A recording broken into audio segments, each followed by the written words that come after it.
This is Sabrina Paganoni, and this is our weekly webinar. I'm speaking from the Healing AMG Center for ALS, and today I'm here with Catherine Small and Alison Bullat, our patient navigation team. I think we can go to the next slide. So for those of you who are new, this is a multi-center collaborative trial where we are trying to accelerate the time it takes to test new drugs. And it's really the fruit of a fantastic collaboration with many people from the from academia, from companies, and the patient community. So thank you to everyone who's coming together to make this trial a reality, and especially the participants. It's really been wonderful to see how the trial has continued to grow thanks to your participation. Next slide. As you know, for those of you who are new, we have one protocol, one common house for this trial where we test multiple drugs. We call each different drug a regimen, and we started in 2020 and continue to add new drugs. So right now we are at a total of 7 regimens or 7 drugs. We've been enrolling over 1,300 participants at over 70 enrolling sites in the US. And because we can leverage the same infrastructure for different drugs, we gain a lot of efficiencies, which means we can make the best use of everyone's time and also resources. Next slide. So each drug is tested in a similar way, and each drug or each regimen enters the trial to get a go, no-go decision. So what does that mean? We want to screen drugs rapidly and either screen them in or screen them out. What that means is that we want to tell as fast as possible if the drug has potential, and if so, they would move to a larger definitive trial, and if not, we remove them from the platform so that we can reallocate resources to other drugs. But the concept is the same for each drug, and we test the drug, each drug in a short placebo-controlled period that lasts about 6 months, where every participant on active drug is compared to people who are receiving placebo. And we have a common placebo group, and because of this feature, this unique feature of the platform, we can reduce the number of people who are assigned to placebo. Only 25% of people will receive placebo in this approach. And then we can do another thing that's really exciting and important, I think, for all participants, which is that at the end of the placebo-controlled period, participants are given the opportunity to start active treatment extension. So everyone will receive active after 6 months if they complete the 6 months. And that's good for participants, obviously, to have access to the drug, but it's also important for us because it adds to the level of evidence that we have about that particular drug. For example, long-term safety and long-term outcomes. For every drug, we take a number of measurements. We measure function in different ways, questionnaires, respiratory function, muscle strength. And I do want to emphasize that we take a lot of biosamples and biomarkers to measure different aspects of the disease. You may have heard about neurofilaments, which are an important biomarker for the disease. We measure a number of other biomarkers. And all of this is important because we want to learn more about ALS. So in addition to testing each regimen or each drug, we're also learning more about the disease. Next slide. So I'm very, very excited to tell you that we have completed enrollment for Regimen F, testing a drug made from Calico Life Sciences. And Regimen G is not completely done yet in terms of enrollment, but we're going to get there very soon. So we're very, very happy that the 2 regimens that are currently undergoing testing have made great progress. So Regimen F has completed enrollment, and Regimen G is getting very, very close. So stay tuned for that. We'll announce when Regimen G has completed enrollment, hopefully soon. Next slide. Now, right now, we're not enrolling new participants in the platform trial because, as I said earlier, we completed enrollment for Regimen F and we're very close for Regimen G.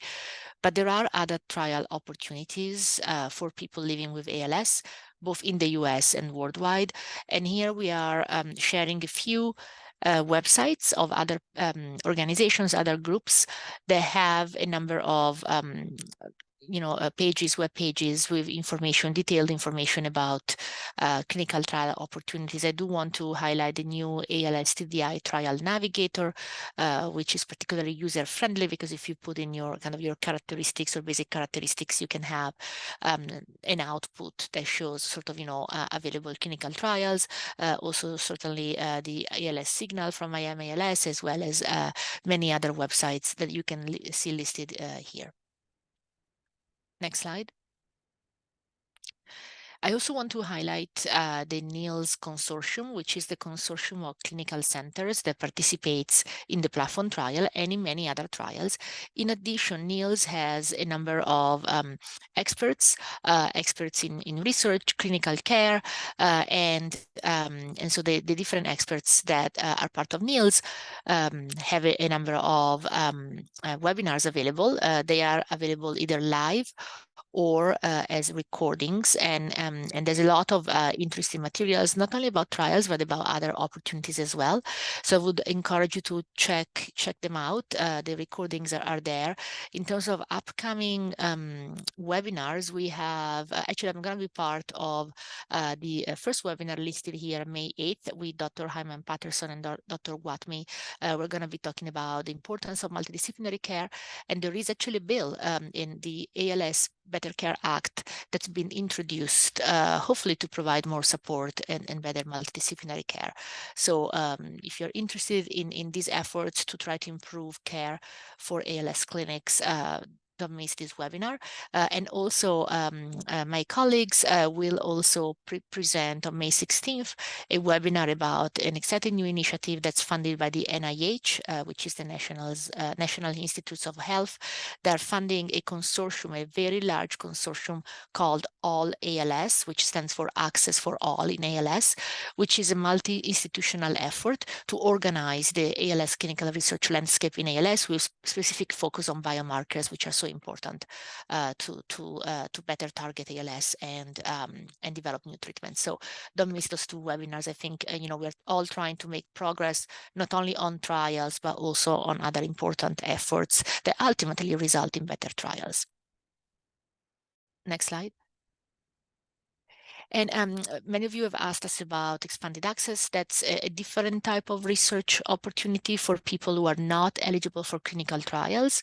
And so this particular webinar series on Thursdays is devoted to expanded access every month, once a month, on the second Thursday of the month. And so by using the QR code or clicking on the link, you can view all the previous recordings, and also you can register for the upcoming series. And other groups listed on the slide also provide information about expanded access opportunities. And I do want to mention that this particular webinar, today's webinar, will be recorded and posted. The slides will be available. So if it's hard or too quick for you to catch the QR codes or the links, you can always go back on our website, and all the links, all the QR codes and everything will be available there. Next slide. I'm very excited that we also have new web pages. We're continuing to improve our website at the HEALEY Center, and in particular, thanks to a collaborative effort with many patient advisors and our patient advisory committee. We recently launched new material, especially related to expanded access. We know that this is a new approach, and sometimes there is a little bit of confusion, or it's hard to find reliable information about expanded access because, again, it's new and evolving. So if you just Google it, it may be hard to get to all the right content as it relates to ALS. And so we sort of developed this webpage so that all the relevant information for ALS is included here. So please don't miss this webpage. And I know many people put a lot of effort into this, including many patient and caregiver advisors and our communications team. So thank you for your help, and hopefully you'll find this page to be informative. Next slide. And as always, you can always contact us outside of this webinar series by calling our patient navigation team at the phone listed on the slide, or you can email us. And again, you can continue to register for these websites by using the weekly webinar registration link. And I will put in a plug for the ALS link, which is our newsletter where we send out information, for example, press releases like the completion of enrollment for Regimen F, for example. This type of information goes out through the link, so you don't have to search the web, and we try to share relevant information on a weekly basis.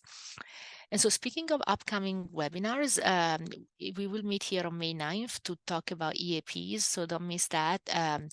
Sean Starbacher from Tech versus ALS will tell us more about very important initiatives to support sites of excellence where they can really improve access for patients and help them enroll into research. So I think as we have more opportunities and more trials, more expanded access, it's very important to have sites that are fully staffed and ready to accept as many patients as possible without wait time. So is really spearheading some of these initiatives so that we can hopefully continue to increase capacity and make research easier to access for everyone.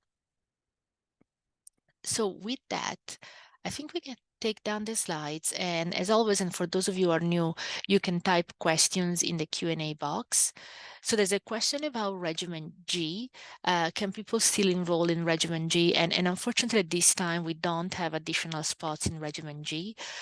So we had the last few people who are in screening have already been identified, and we hope that the baseline will happen very soon. And with that, we will be able to announce the completion of enrollment in Regimen G, just like we did for Regimen F. So really, we're getting really close to that, which also means that for the next few months, we will not have new spots for new patients in the platform trial. That's why it's so important that we also advertise or share other enrollment opportunities. There are other trials aside from the platform trial.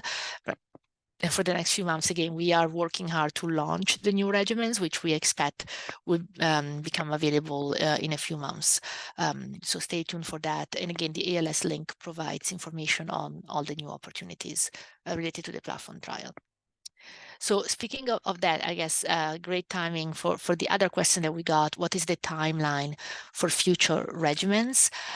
So for future regimens in the platform trial, we are looking at a few months, hopefully by the end of by late 2024 or early 2025, we will have the new regimens with many new spots available. We are in discussions with several companies, and it's just a matter of logistics, contracts, drug availability, and other things like that to be able to announce firm timelines. So I think we got the same question a couple of times. So that's hopefully that answers that. So so what guidance can we provide to people who want to participate in a clinical trial but could not screen for regimens F or G, which are the ones that, again, as I said, were just the most recent ones in the platform trial. So I would say that, I would really go back to those resources that we shared earlier, not only our website, but there are many other organizations. I mentioned the TDI search tool, as well as IMLS, or there's always clinicaltrials.gov and other tools that you can use to browse available trials. I do want to mention that we also have a number of other research opportunities. So in addition to trials, there are also observational studies like biomarker studies, for example, or natural history studies. I mentioned all ALS as one example of those. All of these contribute to progress in ALS. So if you're interested, please talk to your clinic, and many clinics participate in a variety of research projects, whether they are biomarker projects or clinical trials. I will say we have a variety of resources, brochures available. You can find them on our website, and also, of course, feel free to email our patient navigation team. They have a variety of resources that they can share. Great question about PLS. PLS is a special form. It's a unique form of motor neuron disease, but it's different from ALS. So for ALS trials, we enroll people with ALS. But the question is, do we have trials for people that have this unique form called PLS, or primary lateral sclerosis? So right now, we don't have trials for PLS. I do want to mention that I'm actually working with Dr. Mitsumoto from Columbia University to organize the third PLS conference, the international conference. This will happen in December, and we're working with many collaborators from literally across the world to come together and plan the first PLS trial. So I'm sorry that this is not available yet, but definitely we are working on that. So hopefully soon we'll have news. And I will say that we're going to be communicating the results of the conference broadly, so by way of webinars or manuscripts or papers that will be available to the community. So a few questions about other trials that may be available. In particular, are there observational trials or studies for people with genetic mutations such as C9? And yes, absolutely there are. So for example, the All ALS Consortium that I just mentioned is as a component of that is specifically directed to people who have a genetic form of ALS. I will say there are also other consortia and biomarker studies, whether it's the CREATE consortium run by the University of Miami or the DIALS group run here at MGH in collaboration with other centers as well. There's lots of opportunities. So again, if you have any questions about research opportunities, whether they are trials or observational studies, you can check out our website or also ask our patient navigation team and they can direct you. So question about the current regimens F and G. The question is, many people have been on the drugs tested in regimen F or G. Do we for a few months now, especially the first people who were enrolled? And so the question is, do we already have results about this drug? So we really don't have, we are unable to analyze any data until the end. So essentially, once we complete enrollment, meaning once we enroll all the people we wanted to enroll, that's when the clock starts. And then we start kind of calculating when these people will have finished, including the last few. Because it's a completely blinded study, we cannot access the data until the very end. And the very end, in this case, I define it as when the last person to have been enrolled has finished the 6 months of placebo-controlled trial. At that point, we can lock the database, meaning nobody can make any more changes. And that's important to prevent any sort of bias. And that's when we can analyze the data. So we don't have data or results. So great follow-up question. When will the clock start for regimen F? So as I just said earlier, we just announced completion of enrollment in regimen F. That's when the clock started. And that's why these milestones are so important for us, because we sort of shift from the enrollment phase of the study, where the goal is to enroll participants, to the follow-up phase, when the goal is to follow up all these participants. And then at the end of the follow-up, so essentially 6 months after that point, then we can start to analyze the data. The analysis is actually not immediate. I do want to say that, because of the amount and the volume of the data that we collect, it takes a few weeks to have the results. But basically that's how this works. You have sort of the big push on enrollment first, then we announce this milestone of completion of enrollment, then we have the follow-up, and then finally we can have the results. So a couple of questions about previous results. So regimens F and G are obviously not the first regimens that we had. We had the previous letters of the alphabet, and in particular, people are asking a few questions about regimen C, which tested a drug called CNM-Au8, which is also the drug manufactured by Clean Nanomedicine. And so that was the third regimen, regimen C, to be included in the platform trial. And so that particular regimen did not meet the primary endpoint, which means did not change function in the context of the 6 months trial, but there were some interesting signals that point to some signals of efficacy, especially if somebody were to take the drug longer. So we still have to confirm those. So we still cannot have a definitive answer. Did the drug work, yes or no? What we can say is that there were some signals that need to be confirmed. And so the hope now is that there will soon be a phase 3 trial to follow up on that. And the same thing actually is true for Regimen D, testing predopidine. So for both Regimen C and Regimen D, both regimens had some signals that need to be replicated to make sure that they are true. And so both companies will move forward with the next trial. As I said earlier, the goal of the platform trial is to rapidly screen drugs. We want to provide a rapid yes or no to know whether it's worth to move forward or on the opposite, we should stop. So for 2 drugs, again, they are moving forward, and hopefully, we'll get also positive signals for F and G, which are the ones that we are testing right now. All right, so I think these were all the questions that we got today. I don't know, Alison or Catherine, if you have anything that you've heard from the community this past week and that you would like to comment on. Trying to scrounge up a link to, I might not get it in time before we end the webinar, but I did want to note that on our website, we have recordings of previous webinars, and one of them we featured representatives and scientists from Clean Nanomedicine to talk about their learnings from Regimen C and plans for the future of CNM AU8. So if I have time, I'll try to throw that in the chat here for people who are asking about that. Okay, perfect. Okay, great. So let's regroup next week. We'll have a few more questions again about the platform trial, and hopefully we'll see you again next week. Thank you so much. Bye-bye.